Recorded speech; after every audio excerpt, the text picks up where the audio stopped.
ఏలూరు జిల్లా ముదినేపల్లి మండలం వడలి గ్రామంలో విషాదం చోటు చేసుకుంది. కిడ్నీ ఫెయిల్యూర్ కారణంగా ఇక్కడ పేద మహిళ ఇందుపూరి పాపయ్యమ్మ మరణించారు. ఈ దుఃఖ సమయంలో అమరావతి అంబాసిడర్ వైద్య విద్యార్థిని అంబుల వైష్ణవి అందించిన మానవత్వం పలువురి హృదయాలను తాకింది.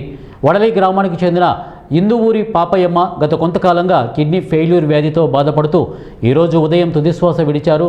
సుమారు 55 సంవత్సరాల వయసున్న పాపయ్యమ్మకి 10 ఏళ్ల క్రితమే భర్త చనిపోవడంతో అప్పటి నుండి ఆమె తన పిల్లలతో కలిసి పేదరికంలో జీవనం సాగిస్తున్నారు.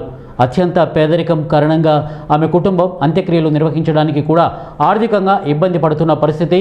ఈ విషయాన్ని తెలుసుకున్న అమరావతి అంబాసిడర్ మరియు వైద్య విద్యార్థిని అయిన అంబుల వైష్ణవి తండ్రి అంబుల మనోజ్ వెంటనే స్పందించారు.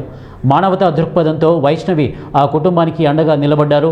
పాపయ్యమ్మ దహన సంస్కారాల కోసం ఆమె తక్షణ సహాయంగా 5,000 రూపాయలు ఆర్థిక సహాయాన్ని అందించారు. వైష్ణవి అందించిన ఈ సహాయం పాపయ్యమ్మ కుటుంబానికి ఎంతో ఊరటనిచ్చింది. ఈ క్లిష్ట సమయంలో వైద్య విద్యార్థిని అంబుల వైష్ణవి చూపిన ఉదారత ఆమెలో ఉన్న సామాజిక బాధ్యతను దయార్థ హృదయాన్ని తెలియజేస్తోంది.